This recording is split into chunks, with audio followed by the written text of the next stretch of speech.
Hello everyone, welcome back to my channel. So आज की video में जो टॉपिक या फिर जो प्रॉब्लम हम डिस्कस करने वाले हैं वो इतना कॉमन प्रॉब्लम है कि जनरली जो 90% घर हैं उसमें कोई ना कोई इससे जरूर सफर कर रहा होता है। ठीक है, सो इस वीडियो को आप लोग लास्ट तक देखिएगा ताकि आपको जो ये सब प्रॉब्लम्स हैं उसके सॉल्यूशंस मिल जाए। ठीक है, तो जनरली क्या होता है जब हस्बैंड वाइफ में झगड़ा होता है, ठीक है, तो वाइफ अपने मायके चली जाती है। तो जिस सिचुएशन में वाइफ चली अपना सामान लेके पूरा चली गई और फिर वहां पे जाके थाने पे कहती है, पुलिस स्टेशन पे कहती है कि मेरा सामान ससुराल में है या फिर मेरा ससुराल वालों ने मेरा सामान नहीं दिया, तो वहां पे उसकी बातें कोई सुनता नहीं। ठीक है, बट कभी कभी ये भी होता है, जनरली सिचुएशन में ये देखा गया है कि वाइफ मायके तो चली जाती है बट अपना सारा सामान एक कमरे में लॉक करके तब हो जाती है।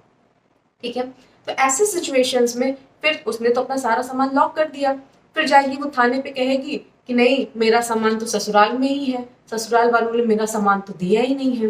तो ऐसे सिचुएशन में आपको क्या करना है, ऐसे सिचुएशन में जब आप पुलिस के सामने जाएंगे या फिर जब भी आपका मीडिएशन होगा तब आप ये कहेंगे कि नहीं ठीक है हम इनका सामान देने को तैयार हैं, लेकिन हमको एक रिसीविंग चाहिए कि अपना सामान लेके गई हैं और उसका वीडियोग्राफी भी होगी और ये सामान हमारे और घर वालों के साथ साथ पुलिस के सामने से भी लेके जाएंगी। मतलब जब ये सामान लेने आएंगी तो वहां पे पुलिस भी रहेगी, मेरे घर के मेंबर्स भी रहेंगे, मैं भी रहूंगा और मुझे उसकी एक रिसीविंग भी चाहिए और उसकी वीडियोग्राफी भी आपको करनी होगी। ठीक है, तो इसका सॉल्यूशन ये मिल गया। अब मान लीजिए बहुत सारे मैटर्स, मैट्रिमोनियल मैटर्स में ये देखा गया है कि हस्बैंड वाइफ के डिस्प्यूट में जनरली वाइफ की साइड से कोई ना कोई थर्ड पर्सन जरूर इन्वॉल्व रहता है। ठीक है, मतलब ये 100% नहीं है बट हाँ 40 to 50% में ये देखा गया है। तो ऐसे सिचुएशन में अगर कोई हस्बैंड है कि अगर उसकी वाइफ को कोई थर्ड पर्सन गाइड कर रहा है या फिर समझा रहा है या फिर किसी भी तरीके से इन्वॉल्व है, तो यहाँ पे हस्बैंड को क्या करना है कि उस थर्ड पर्सन को किसी ना किसी तरीके से उसको मुकदमे में लपेटना है। क्योंकि जब तक वो थर्ड पर्सन को परेशान नहीं करेगा तब तक वो आपके मैट्रिमोनियल लाइफ में हमेशा दखल अंदाजी देता रहेगा और जहर बोता रहेगा। तो सबसे पहले तो आप भाई उस तीसरे व्यक्ति को पकड़ो और उसको लपेट दो। ठीक है, आप उसके खिलाफ केस कर दो, फिर जो भी आपको समझ में आए आप पहले उसको लपेटो। ठीक है, अब देखिए तीसरी सिचुएशन क्या होती है कि जब जो वाइफ है उसको अगर अपने हस्बैंड से डाइवोर्स लेना है तो उसका क्या क्लेम रहता है कि उसका हस्बैंड इंपॉर्टेंट है।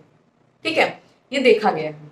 ठीक, तो ऐसे सिचुएशन में हस्बैंड को क्या करना है, जनरली हस्बैंड क्या होता है घबरा जाते हैं कि नहीं अरे वाह मुझे तो इंपॉर्टेंट कह दिया, अब क्या होगा, लाओ मैं जांच करवाता हूँ, मैं टेस्ट करवाता हूँ। बट नहीं, आपको परेशान नहीं होना है, आपको किसी भी तरीके से कोई भी जांच नहीं करवाना है। क्यों? क्योंकि ये जो क्लेम कर रही है ये आपकी वाइफ कर रही है। ठीक है, तो उसी को इस बात को साबित करने दीजिए।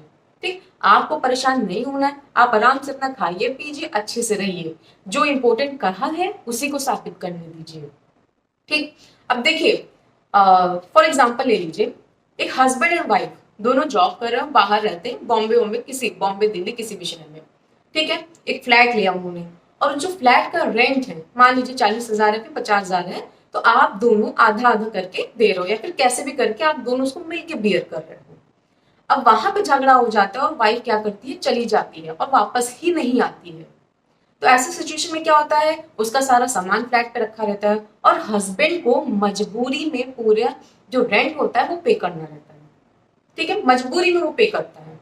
तो कब तक पे करे, 1 महीना, 2 महीना, 3 महीना या फिर 4 महीना, जब तक उसको सही लगा उसने पे किया, फिर उसके बाद उसको ओवर बर्डन लग रहा है। तो ऐसे सिचुएशन में वो कैसे बाहर आएगा? तो ऐसे सिचुएशन में हस्बैंड को क्या करना है कि आप अपने ओनर को एक लीगल नोटिस दीजिए कि हम 1 महीने में आपका फ्लैट खाली कर देंगे और साथ साथ अपनी वाइफ को भी एक लीगल नोटिस भिजवाइए कि आपका सामान हमारे फ्लैट पे रखा हुआ है, 1 महीने बाद हम ये फ्लैट खाली कर देंगे, उसके बाद आपके सामान की जिम्मेदारी आपकी होगी और आप अपना फ्लैट खाली कर दीजिए 1 महीने बाद और वहां से चलता बनिए।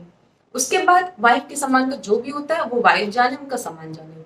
ठीक है, सो आई होप जो आज की वीडियो की जानकारी है वो आपको पसंद आई होगी। So thank you so much.